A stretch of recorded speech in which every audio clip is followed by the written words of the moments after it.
And so what I've just heard is you had a job that you weren't very happy about, something was missing, Right. and you had a passion and a love for cooking. Obviously, you were good at it. People were telling you to open your own restaurant. So you pursued that and you went to work for free to get experience. My audience needs to hear that. If you have something that you love to do and you're not doing what it is, find a way. So I'm not putting a drop, guys. I'm putting it is out of the damn bottle. I'm witnessing the. Oh shit! Oh no! Okay, so like an entire teaspoon came out in that drop. So I'm gonna stomach it. If we're on number 6, I'm not gonna do it. We're gonna do it anyway. Okay. Well, I'll tell you what. Usually our struggles not only give us a frame of reference, but they also shape us into who we are going to be. And you might not be the person you wouldn't be the person you are today had you not gone through those struggles. Yes, that's the other thing that we sometimes and I've said this before, that I wish I knew what I know, and in my 20s, but that wouldn't make any sense. Right, exactly. Without the struggles that one goes through, you're missing an ingredient.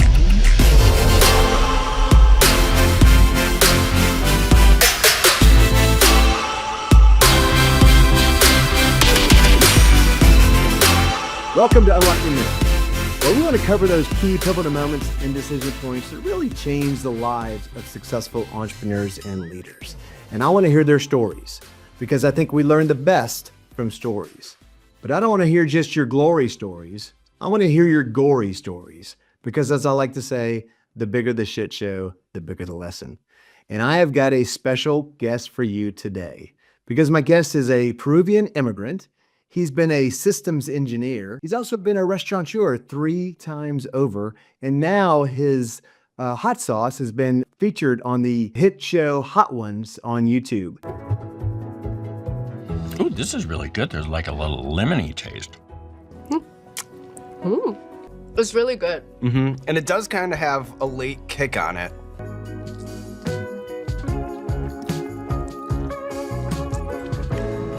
Oh. We are in for a real treat today. But Josue, before I get going, you might know that I like to hit my guests up with an off-the-wall question or comment to really keep them on their toes, keep my audience on their toes. You ready for this? Shoot.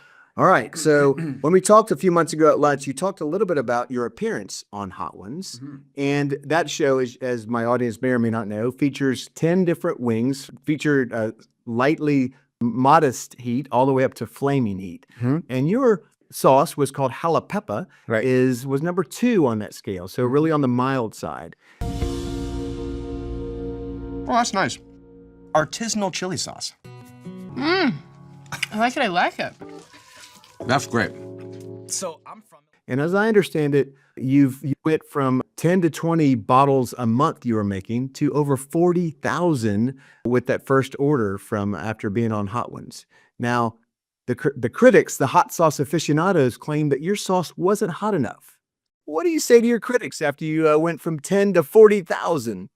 Well, I always say the proof is in the flavor of the sauce, and that's the reason it continues to sell. Because even though it might not be the spiciest, I always say it's the friendliest sauce. And I mean, people finish a bottle so quick.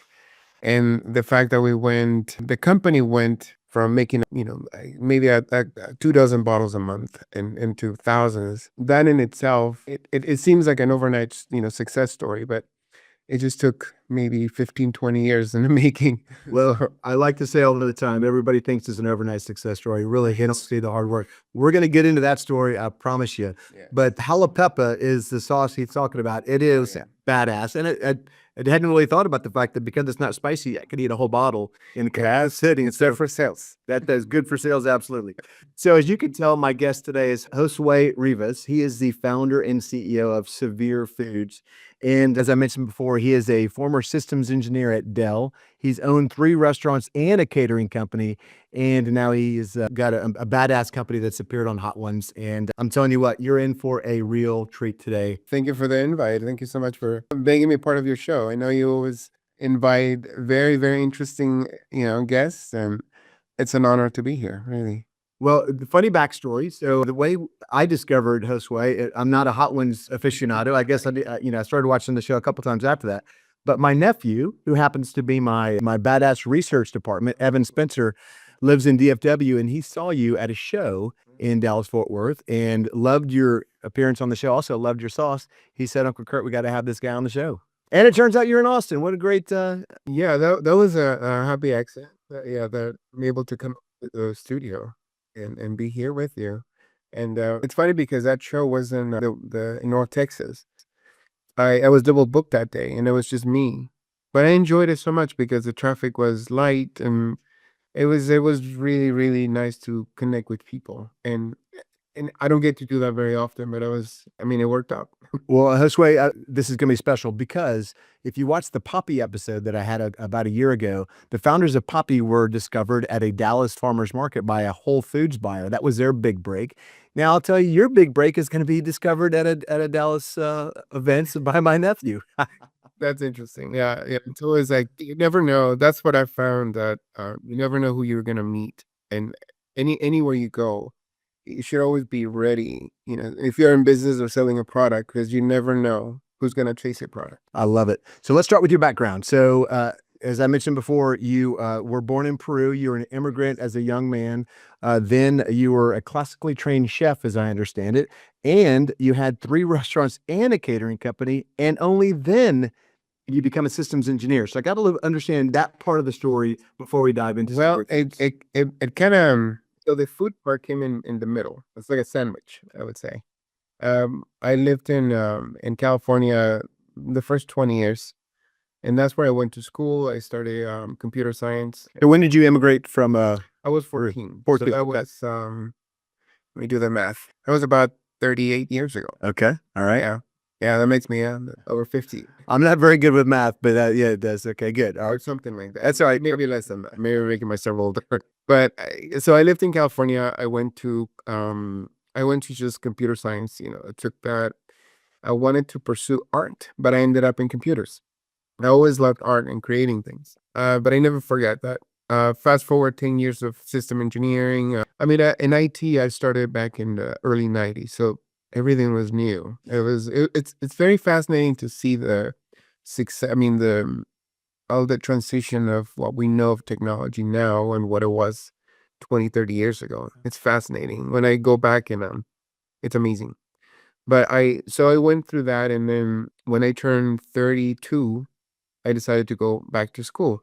I'm going to I love to cook, and I thought I'm gonna open a catering company. If I open a catering company, I need to have something to back it up. So I went back to school, became a chef. So hey, let me pause on that if I may, because you were an engineer and you decided you weren't happy doing that, and you had a Yeah. passion for cooking, and so you wanted to get into the restaurant business. Yeah, that's what and then we can talk about passion afterwards, because what I found interesting through all this journey until now is that I always thought something was missing. And to me at the time, it was, how do I express myself? And I was expressing myself through food with friends.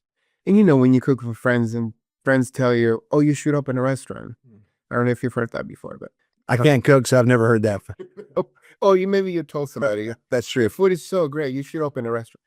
So I was young, and the Food Network was coming out, and I'm like, oh, I should look into that. And I just decided to, one day when I left the office one day, and I went straight to the culinary school, and I talked to somebody.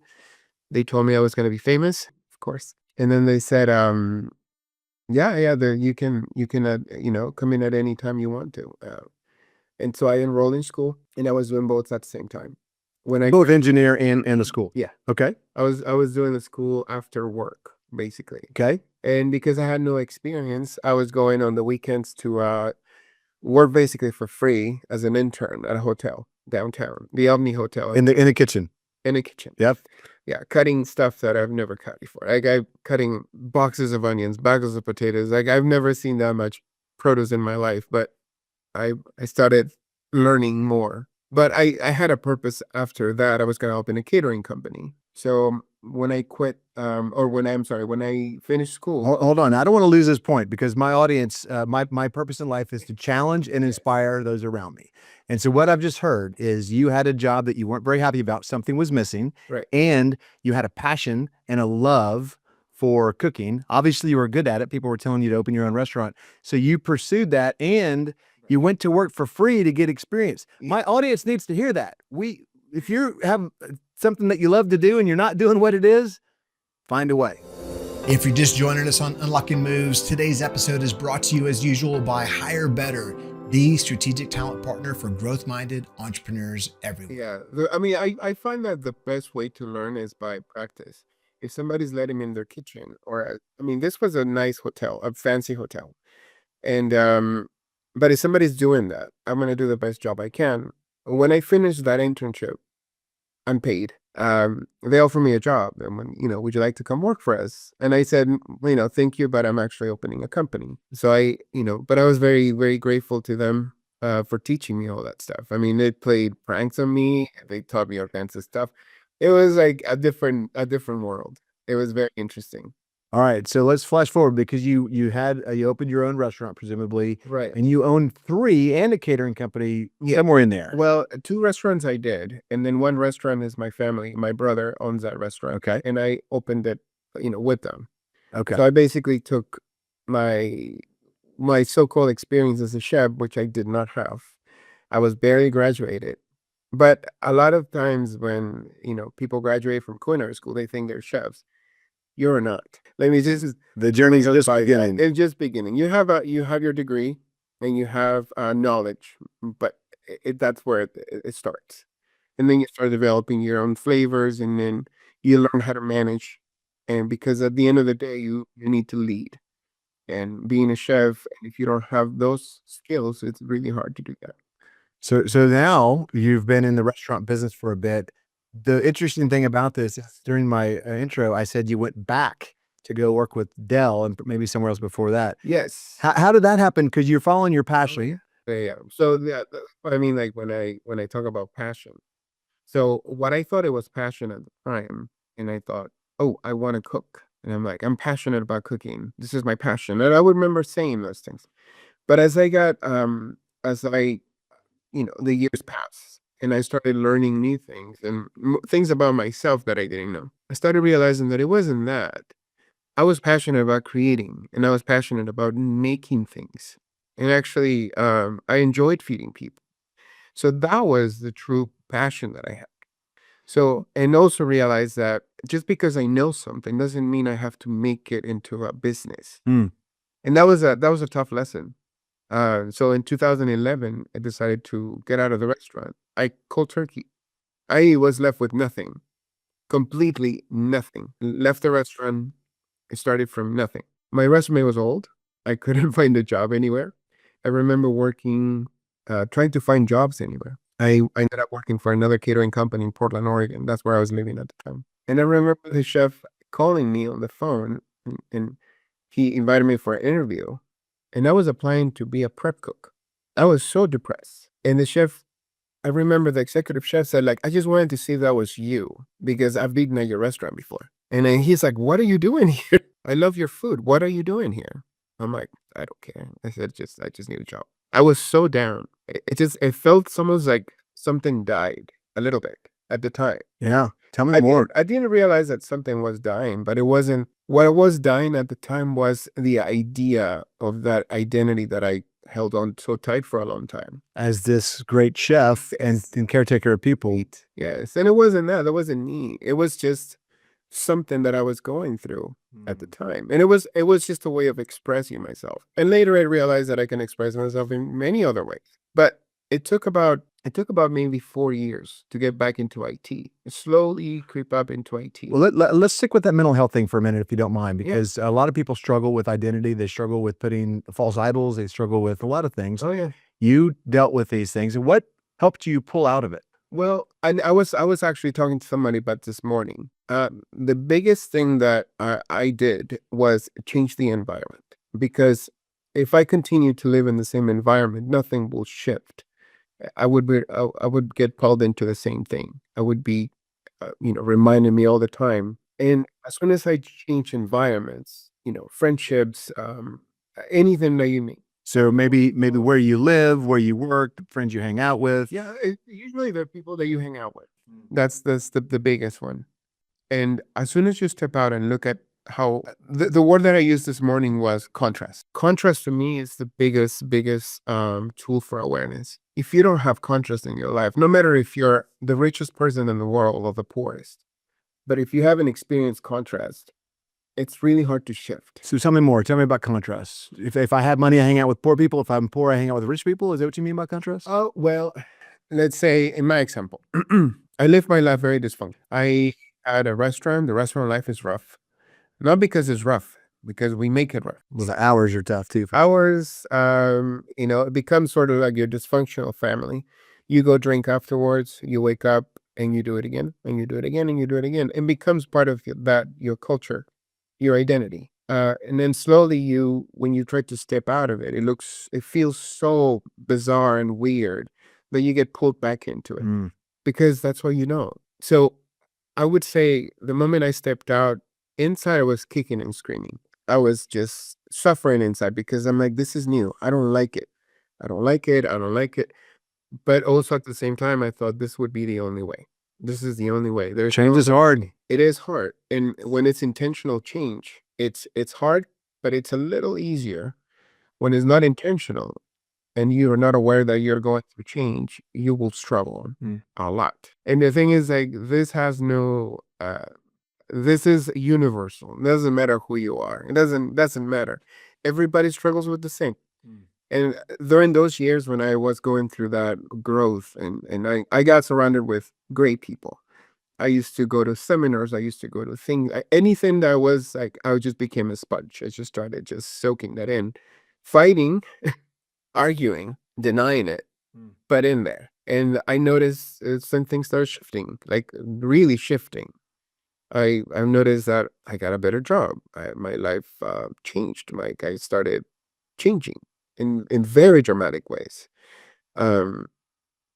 So then fast forward those years, which, like I said, it must have been at least 6-7 years of that. Now you're talking about walking into the world with a different perspective, with a set of toolbox, and that I probably had all along, but I wasn't aware of it. Well, I'll tell you what, usually our struggles not only give us a frame of reference, but they also shape us into who we are going to be. And you might not be the person, you wouldn't be the person you are today had you not gone through those struggles. Yes, that's the other thing that, we sometimes, and I've said this before, that I wish I knew what I know and in my 20s, but that wouldn't make any sense. Right? Exactly. You wouldn't, without the struggles that one goes through, nothing would be, the recipe wouldn't be there, I guess. That would be the best. Yeah, no, you're missing an ingredient. Wow. Let me ask you one more question on this, because I think I'd be remiss if I didn't. What one piece of advice would you give to somebody who is struggling with something in that vein? They're in a career that maybe they feel is a dead end, no matter their age. What kind of piece of advice would you give to them? Well, what I stuck with one thing, and I sort of obsessed on that thing. And at the time I was actually running. Okay. I was actually smoking cigarettes. But I I never, thought you were going to say smoking hot there for a second. no, I never really, I was lucky, never really did any drugs. I never really liked it. Wine, yes. I know a lot about wine. Wine, and not even spirits. It's just wine. I'm an encyclopedia with wines. But I stuck with running. I remember every day, 6 miles, no matter what. It was this one thing. And I did have marathons, but that helped me so much. And it was just me, nobody else. It was just me. But for some people, it's something else. So I like it. So it was therapeutic for you. Probably It was. the idea of doing something repetitively, consistency, and being out on your own, having this time in your thoughts probably helped as well, just clearing your mind. Yes. That runner's high is real. It is real. And you're a runner, you mentioned that. And it's hard to describe it, but it could be something else. But I feel like if you stick with one thing and you continue, eventually you'll see results, and eventually something will shift. It has to shift. But for everybody, something different. Wow. Hey, thanks for sharing, Josue. So now moving on. So now you've got your life back, and at some point you got back into engineering, or as a systems engineer. Yes. I mean, what happened next? Yeah. So I was in Portland, in Oregon, And I just, like I said, slowly moved to, IT and T. And I ended up being an IT director for this marketing company in Portland. And that was, it was a great job. It was like, I was in the middle of something that I truly enjoyed, which is it's a full house marketing company. They had a full studio, a whole kitchen, a studio where you can fit 3 cars for photography. Was it a studio as nice as this one, Josue?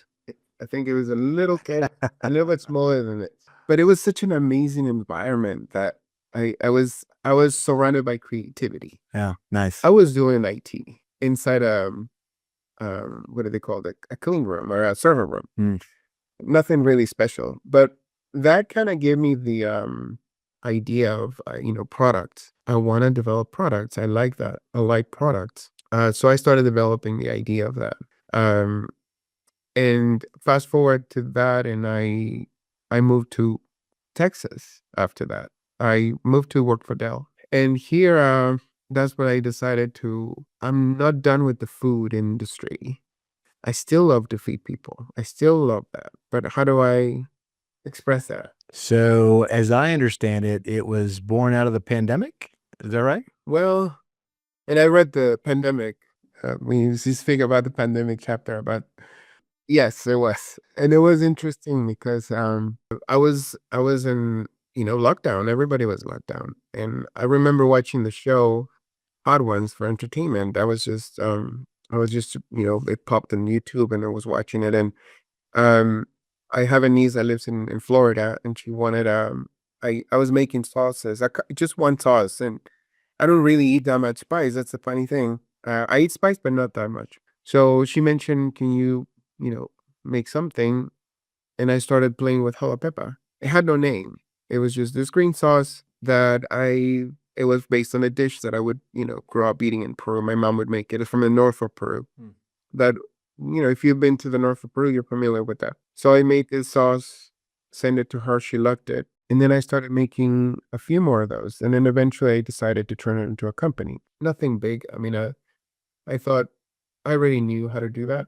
So you're still working at Dell at this time, and you're making these sauces on the side. Yeah. And your niece and people are telling you this stuff is great. Yeah, well, the few people, but they're friends and family. Yep. Friends and family are always going to tell you your stuff is From experience, I know friends and family are probably the worst people to give you real feedback. Yeah. You want to start a company. Oh yeah. Yeah. You want criticism. You don't want like harsh criticism, but you want some criticism. Right. So yeah, I would send it to friends and people, but I also realized that these are shelf stable products. Mm. So it was easy to ship. So the process was easier because I understood how to make these. And as far as making something, you don't have to entertain people till midnight like you are at a restaurant, perhaps. You don't have the hours, although you do have a lot of hours, as you know, as an entrepreneur, but different. Okay, so at some point you decided you wanted to not even be on the show Hot Ones, as I understand it. You wanted to be carried. I wasn't interested in, because to me it was like, these people are crazy. They're bursting their mouths off. There's no way this sauce or whatever I'm making would ever make it. You're making mild. Yeah, I'm making a very mild sauce. And to me, I would watch that for entertainment. I'm like, this is funny. It's like how everybody's burning their mouths off. But I do remember one thing though. And I go back and I think about, I grabbed the bottle of that jalapeno and the show was playing on a monitor. And I remember I held it like that. And I still have that memory in my head. I held it like that as they're running the show. Oh, as if you were on the show. Yes. And I don't know. I mean, crazier things have happened. You spoke it into existence. But I really do think so. And then, I was just laughing because I'm like, there's no way. But I was just like, so. Okay, so then as I understand it, you submitted your product to be carried in a store, which was called Heatonist. Yes, Heatonist is a store. They have 2 stores in New York and Brooklyn. Okay. And they have a brick and mortar a store. And people submit sauces from all over the world. And they curate and they carry sauces. Okay. And the company officially opened in December 2020. That was the official date of opening, December 4th. So after I opened my online store and so excited. I think the first month was $100 or something in sales. And amazing. And then I know the process, in CPG. You gotta start sending out samples. So I would look in Google hot sauce shops around the country and hedonist spots. So I started sending samples everywhere. I mean, not tons of samples, but I probably send out, I don't know, maybe 20, 30 samples. I only had two products at the time, jalapeno and another sauce called Amarillo. I don't have that anymore. Then 3 months after I opened the company, I got a call from Hedonist or an email, scheduling a time to talk, and they wanted to chat with me about, having me just about the product, about jalapeno. Yeah. That was it. I jumped on the call around beginning of March, and there were I think there were 2-3 people on the call, and I'm thinking these guys are very thorough. I'm like, I just want to, Right. It's just a sauce. just want to be in the store. Yeah. Typically you get an email saying like, you're in, you ship sauces. Yep. They've already tried it because you sent a sample. Yes. So and then they started asking me about, kind of like what we're talking right now about myself, about the sauce, about the story. And then they mentioned we want to put it on the show, Hot Ones. And at that moment, I remember feeling like, is this real? Like, what? And you had no idea there was a tie between Heatness and Hot Ones No, at I the didn't. time. They mentioned we curate the show for Hot Ones, and I had no idea. I had Wow. no idea. But I remember that moment. Like, it was like, I thought it was a prank for a second. Because I'm like, somebody kept me. I mean, this is not spicy. My label is pretty plain. It wasn't what it is now. It was very different.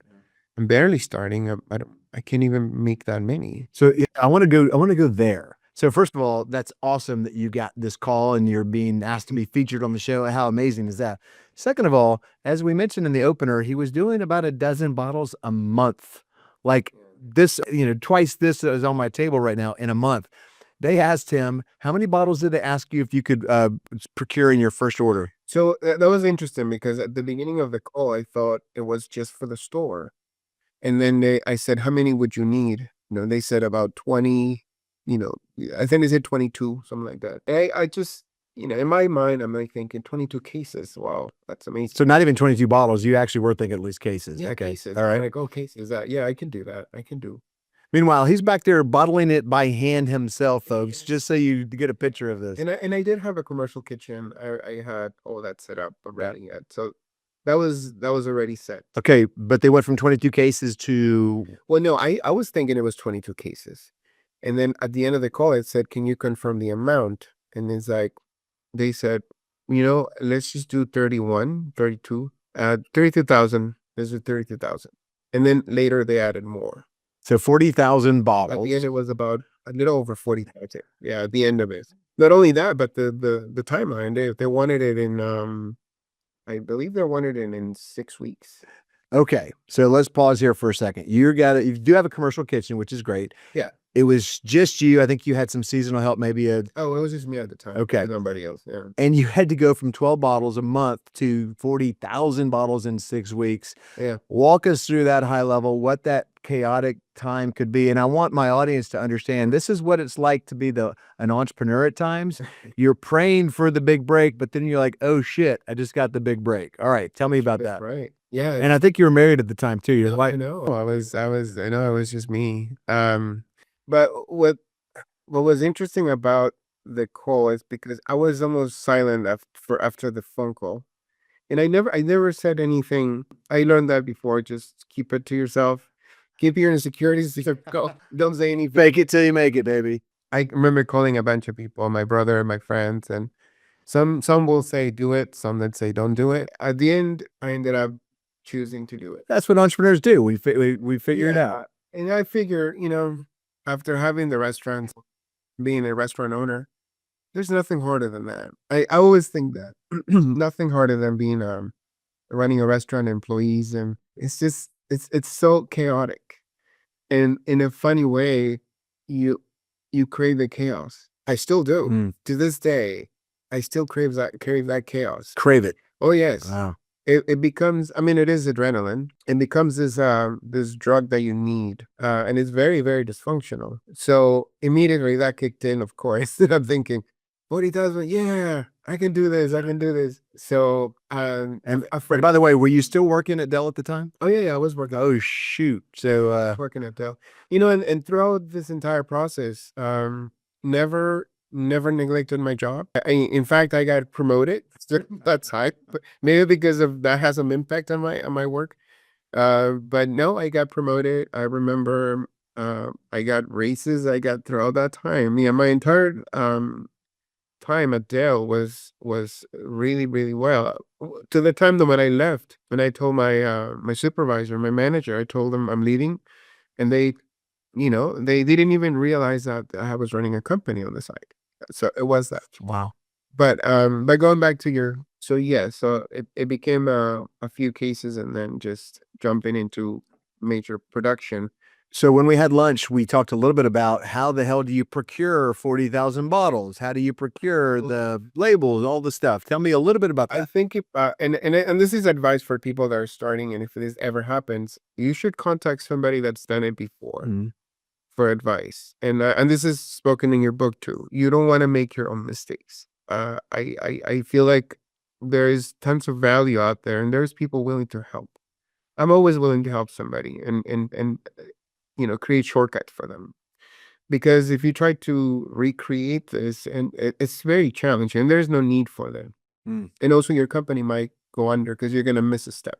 But in my case, I had experience, and I mean the kitchen was the easy part. But I just got on the phone and I started calling the distributor for bottles and trying to come up with a deal, and said, "Can you provide this? I don't have the PO yet, but can you, because I'm gonna need a lot of bottles."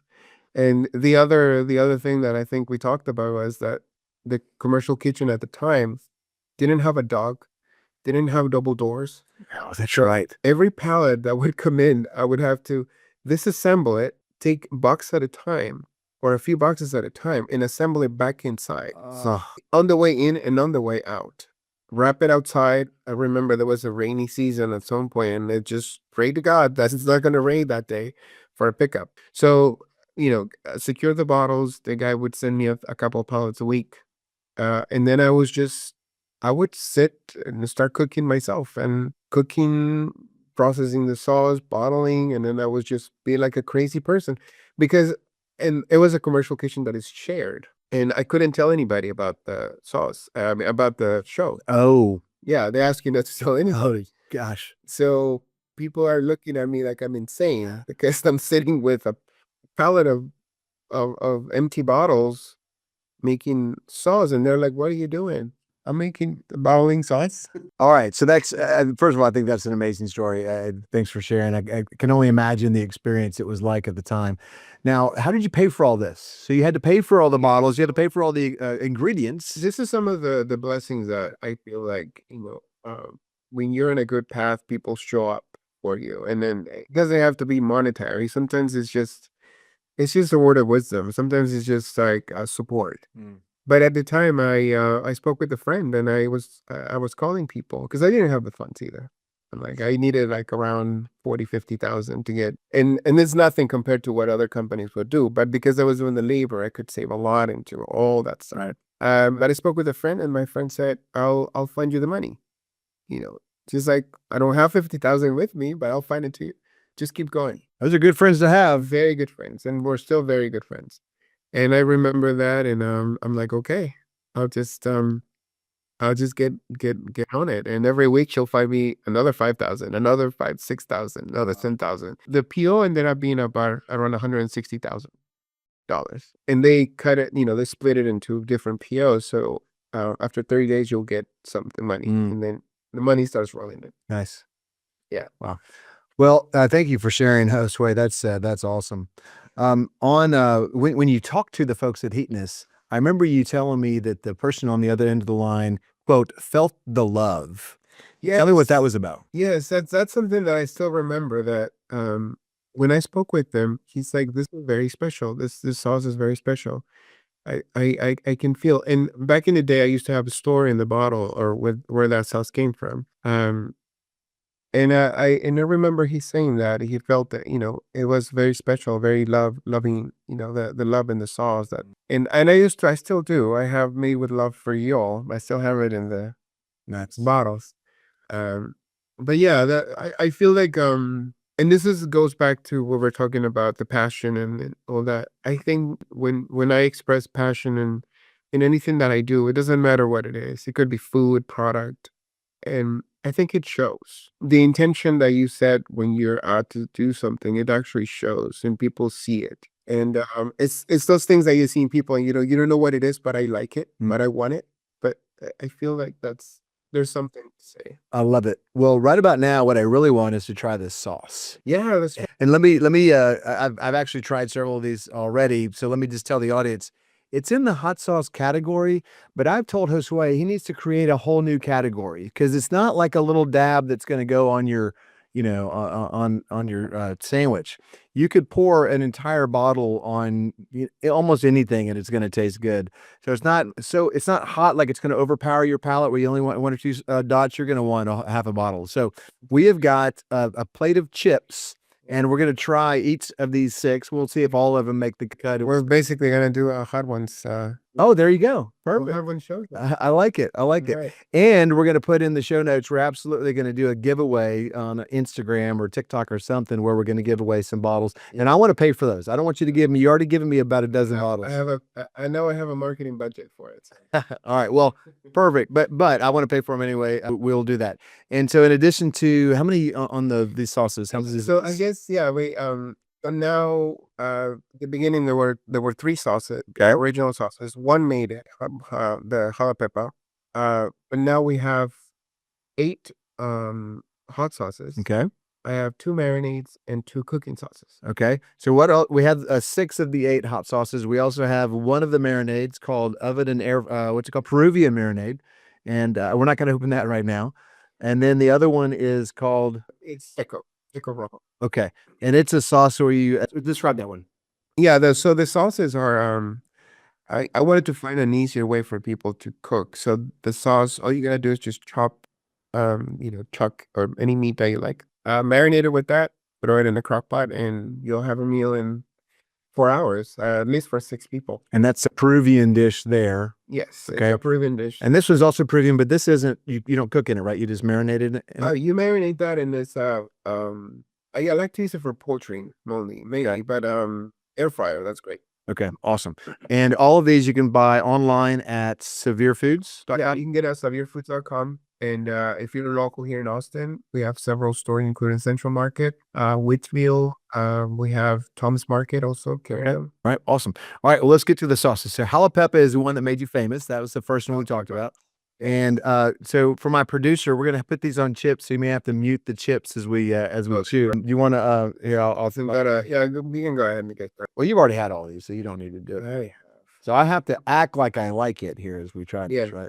Well, what people want to see is your reaction to the heat. Well, I've already had jalapeno, and it's not hot at all, but it is tasty.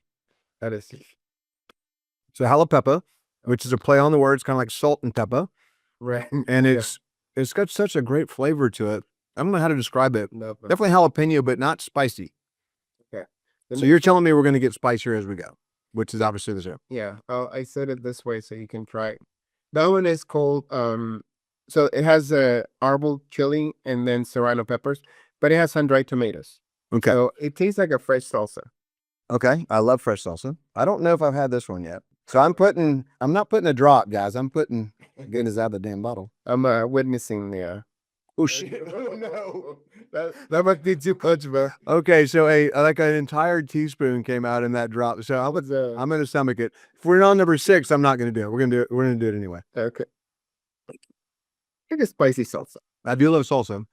It's getting there. It's not hot yet. I mean, Yeah. I can feel the spice, but it's not hot. And, And I'm from South Louisiana, so I've got a pretty high level of tolerance, but I don't like super hot stuff. Yeah. Okay. All right, so this That one is interesting. okay, it's called lemon drop. Lemon drop. It's made with whole lemons. So start with fresh lemons, and then it has very few ingredients, but black pepper, celery, a little bit of ginger. And you're telling me this is hotter than Serrano? Well, the reason I have it like that, it's because the lemon kind of gets you. So you need something to clean your palate before you move. This is the chef in me. So this is kind of a false sense of, I'm going to get a false sense. It's about the same. Oh, really? Yeah. Oh, It would be about this. that one came out much quicker than the other one did. Yeah. I don't do this on air very often, this one. No, but I can appreciate it. But the lemon gets you right. So it's very lemony. Now, I started this by saying, I mean, these aren't necessarily for chips. We're just eating for chips to give us the flavor. Yeah. What would you typically put this lemon drop on? So especially the lemon drop, besides the obvious is like people go to is seafood or fish. Like if you're making, even if you're as simple as a tartar sauce, you spike it with that. But if you're enjoying fish, I've used it for marinade. I've marinated a whole chicken with it, and it's great. But if you're making like any red sauce, tomato soup, a dash of that will just brand it up. Okay. And there's a QR code on the back which has a bunch of recipes, right? The QR code takes you to Instagram. Okay. And I have, I'm still working on the recipes. My goal at possibly the end of this year, maybe beginning of next year, is to have a cookbook to have people cook with it more often. Well, yeah, they are delicious, folks. All right, this one's called Sassy Texan. Tell me about that one. Sassy Texan is made with a pepper called chiltepin. That is a local pepper, a chiltepin pepper. This sounds hot. Well, I mean, I'm half pregnant, so I've got to finish this. Yes, all of them kind of have the profile, but them for yeah, there you go. Oh shoot! So this one is gonna be a little more tart. Okay. I like this for a brisket and just to anything fatty meats. This is great for that. Okay. But yeah, let's see what you think. That's got a great flavor. I mean, they all do, but the like tartness comes out and it's very clean. Kind of cleans in your palate at the same time. And by the way, we're going to see how well it cleans out of pans because I just dropped a drop on my pans as I did. So, okay. So one interesting thing about this four that you tried is that these are made with date. Okay. Yeah. Now, what does that do? So I don't use refined sugar. Instead of that, I use dates for sweetener. Okay. But I found that date also has a preservative agent in it. No kidding. Yeah. So that's what's interesting. And also gives it the texture that you're trying it. Well, and to have a chef making these, I think is a whole different experience, right? You're not just trying to, that's why I can say feel the love is probably after. Yeah, that's what's interesting. Also, because my approach to these is I wanted to taste like food. I wanted to try something like this and think of, food. All right. So by the way, I think Serrano was hotter, but maybe just, I probably need to have some water here. No. Well, this one has 2 peppers. But the Serrano, yeah, and plus you had like a 2 tablespoons. That's true. We need to here on the next one we'll get a picture of how much of this we're putting on the damn thing. Yeah, see, you have like. All right, so what we got next? Okay, so this is new. I came up with this one this year. Here, I'll pour your chip. He doesn't want me to die on your experience. No, you won't die. If you won't die, and I think you might enjoy this one. But yeah, what's this one called? Grab a chip. This is called crema matcha. Crema matcha. This is based on an oil from Mexico. It's called it's a matcha oil, they call it. It's made with arbol oil. They put some seeds in it, and it's very toasty and nutty. Okay. Yeah, but it's different than these. The thing shifts into something else. It's totally different. How would I describe that? Yeah, and it has sesame seeds. I hope you're not allergic to lepe. I am not. Yeah, it's got an interesting flavor. It's very good too, but I can feel the spice starting to build. Yeah.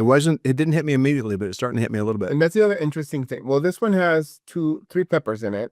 But some of the peppers that I use, they're more sweeter than anything. They do have heat, but they have a lot of flavor. Okay. That's why you have that. It's not killing you. Yeah. Right. Okay. So this one is the one that made it to hot ones. Okay. Oh, yeah, number 4. Okay, so to take the audience back on the show, Jalapeno was number 2 on the hot ones. Right. And this is number 4. So we're not even close to 9 is where they end up going. But I'm not going to go on the hot ones. But it has some kick if you want to try a little bit. Absolutely. All right. And you can give me the whole, wait, let me find a bigger chip. So this is, I'll have some with you. Let's do a. Is that enough? All right, perfect. Well, here, let's get a shot for the audience. So, and this one is made with fresh corn, okay, arbol, and it has some nutritional yeast. It has avocado oil, so it's very the flavor is there, but it also has ghost pepper. Ooh, and this one's called elotes. Elote es loco. Okay. Which means corn and It's just crazy corn. But I just wanted to call it that because when I lived in California, I loved the street corn, and the Mexican street corn. Okay. So that's what this should taste like. awesome. Yeah. It's definitely got a little bit more of a kick. You got it. Because you're Peruvian. The Peruvians don't like spices, or not. They're not very spicy. Is You it? eat more spice than I do. That's for Mhm. My wife actually eats way more spice than I do. So now, how would I eat that? Would I put make some corn and mix it up and make it into my own lotus? You can. I mean, By the way, the spice is building Oh, for yeah. me as we go. yeah. This is number 4. Look, I'm not going on that show. I don't like to die. Yeah. But this one, when you eat it, it kind of goes over, like the entire body starts like, It's building. I can still feel it. Yeah. oh yeah. And then your ears and you start like, this is an experience. And is this your hottest one? It is my hottest one right now. I do have this version, but without the ghost pepper. Hmm. That's mine. Oh, that's right. You have one that you Yeah, mentioned. I think I gave you the one without the ghost pepper. Okay. Yeah. Yeah, that one is pleasant to me. It doesn't have that extreme heat that gets Yeah. to everyone. I can't imagine what 5, 6, 7, 8, and 9 are on the show. So we're going to stick with this. All right. Well, thank you for that. We're going to have some samples we'll give away on the Instagram. Yeah. We did that with the Poppy episode. The more people try, the better. I feel like. Awesome. We also had a guy from with a jacket called Terracia that we gave away a few months ago. All right. So we that's great. Thank you for sharing your sauces with me. I appreciate that. Now I want to shift gears a bit. As we talked about my book a couple times, it's called Who's Your Mike, which I happen to have a copy right here, and I know you've read it. Thank you for that, and you've shared with me some thoughts. Tell me what your favorite character is from the book and why. Well, I can tell you that the first half of the book I relate to most of them, and then you get more into the other characters. Like the IT guy, even the IT guy that knows everything. I don't relate to that guy. I think Betty was my favorite character. That was probably because you were Techno Tim, because you can't relate. Yeah, but Betty, So Betty, bounce around Betty. yes, because sometimes I still feel that, and it's and I do have people that work for me in the same behavior, and also I think because of the restaurant, they have to bounce so many times. So bounce around Betty is a character that basically takes any and everything you throw at him or her, and able to do a pretty decent job. And sometimes they may or may not be able to grow into a leader in that department, but they solve everything for you. And at some point you may outgrow that person. Yes, and one thing I appreciate about your book and your approach was that sometimes those people that have been with your company for a long time, that they most approach would be to put them in a bigger role, and it sounds like the natural right. The natural stage is you start with a company, you found it with that, and then the natural step would be, oh yeah, we get promoted to the next one. But when I read your book, it depends what type of growth are you looking for. And going back to we were talking earlier, do you want to go through the pains of that, or do you want to hire the right person to take all those, basically take all the shortcuts and all the knowledge I already have. Somebody who's done it before, just like you mentioned earlier when you got this order. That's it. And also the other thing that stood out was what type of relationship are you building with your employees? Because if you have a really open, honest relationship, and if you're authentic, I feel like your employees will recognize that is the natural move. They're not going to argue with that because they understand that the natural move it's not because you hate me, or it's not because you want to get rid of me. It's because you want to build a better company for everybody. Nice. But I feel like that's an important thing that's it might be missing in some companies, is the relationship that you build with those people that were with you from the very beginning. Sometimes their expectation is much higher than you think. And it's important to clear that out. It's very challenging to tell somebody that you think they might not have what it takes to continue to grow when they've been with you for so long. Those are very challenging conversations. Yes. And then, another thing that you mentioned is to hire those resources for not only that person, but for the entire people to see and grow. I think that's a wise investment in your company, because using it one of the examples, if you want to get to 20 million in sales instead you get to 10, right? You can get there faster by hiring those people that will actually help you avoid those roadblocks, when you grow. Yeah. So Awesome. Well, thank you for sharing. yeah. Appreciate that. Okay, so we're at the part of the show where we talk about your unlocking move or moves, and I'm fairly sure we talked about one of them, which was the being on Hot Ones. Tell me about another one or two that you can think of that classifies an unlocking move. Unlocking. Something that really changed the trajectory of your life or your career. So maybe getting out of the restaurant business might have been one, or moving to Austin.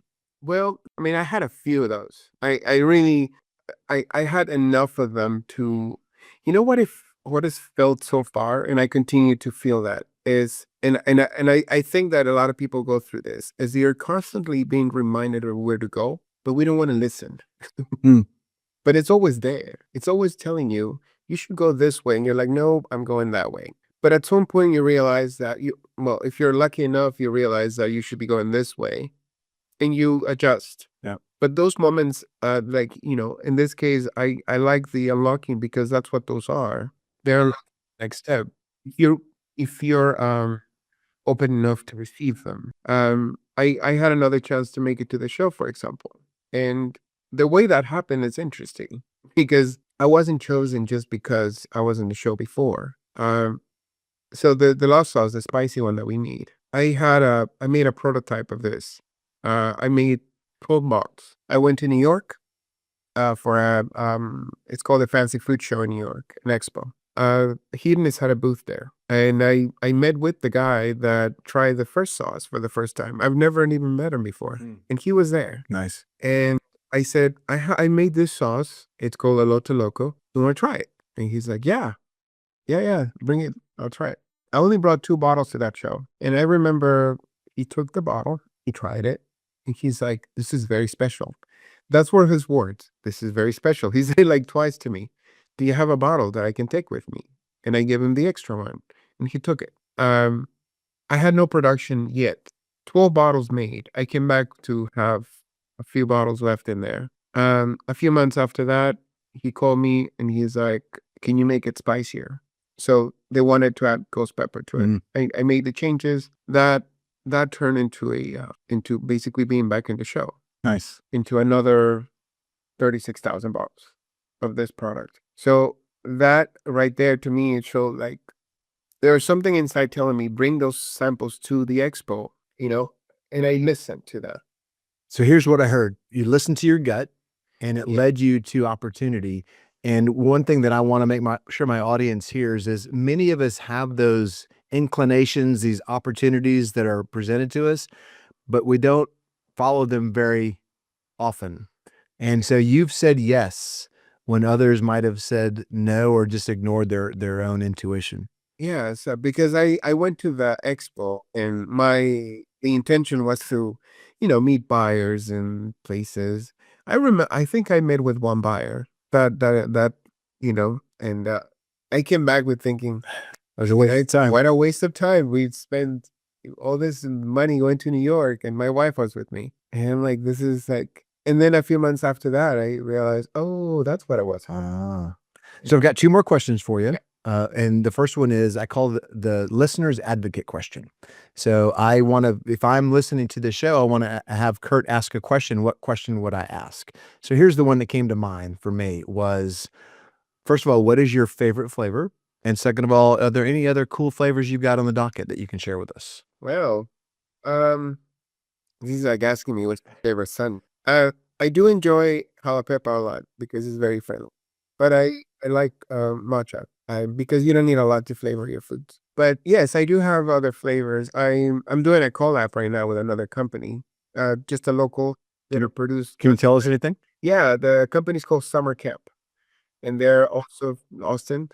And I mean, they don't produce a lot. They're like very passionate. Aaron is the owner, and he's so passionate about this product. He's a dad, has 2 little girls, and he does this because he actually enjoys eating hot foods. And I told him, I said, let's make a sauce together. And he loves Louisiana. He For some reason, he loves Louisiana, the culture, the music, everything. And we came up with a sauce together. So his company is called Summer Camps or Summer Camp. So I call it Summer Creole. So it's a play on Louisiana style hot sauce Awesome. and everyday sauce. But I do have people have requested hotter versions of what I have. So there's some hotter flavors coming up in the future. But as of right now, my focus is to put the product out there. Yeah, more SKUs is more complications, and everybody that asks you to do special things is going to drag you. I like that new flavor, the idea of it. I grew up in South Louisiana. I've got a lot of Cajun friends, so I'd love to try that. And I'll ask you, you live in Texas, great barbecue. Have you ever been considered a collab with one of the barbecue companies here in town or restaurants? Not yet, but that's also on my radar because there's so many. There's so many great barbecue spots. Well, one of the people that I introduced you to, or at least I promised to introduce you to, was Scott Jensen, who was he grew the Stubbs barbecue sauce CPG company. So he partnered with Stubb himself and grew that and ultimately sold to McCormick. You'll want to meet him as part of the SKU community that we meet with. Of course, that would be awesome. Awesome. I did meet with some people from SKU last week. Buff Gravy, Michelle Breyer. I met with Michelle for coffee. Awesome. That was very interesting. Awesome. Well, let's get into that after we stop recording. But for now, let's keep going. You have one more question. It's a trick question, and that is, what is one question that you're never asked, and either you kind of wish they would ask you, or you're secretly glad that they don't ask you? Well, I would say I wish they would ask, but at the same time, I wish they don't. Is the journey, because the journey is so interesting. You know, how do you get to anything that you make? But at the same time, if I would disclose every little detail about the journey, people will be discouraged. They're like, no, I don't want to do that. But at the same time, it's such a beautiful thing to experience once you pass. Yeah.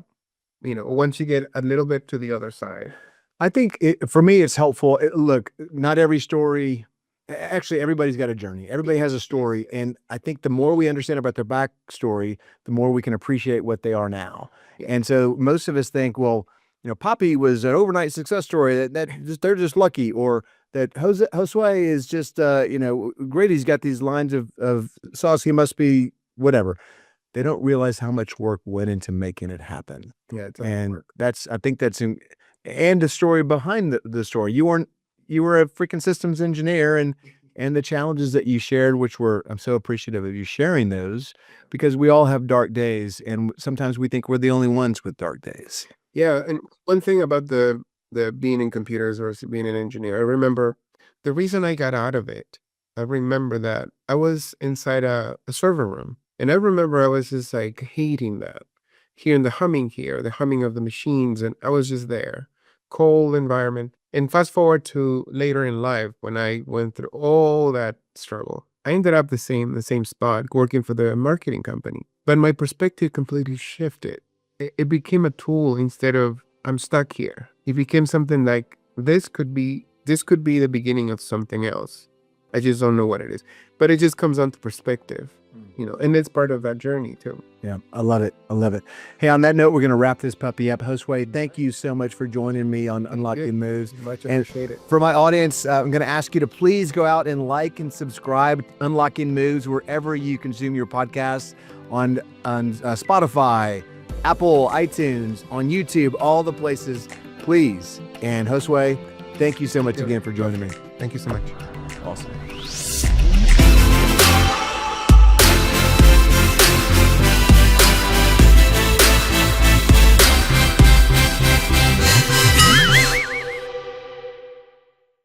If you're an entrepreneur and you think you might have outgrown a member of your team, or maybe you've got a mic, as we talked about in Who's Your Mic, check out this quiz at who'syourmic.com/quiz. That's who'syourmic.com/quiz.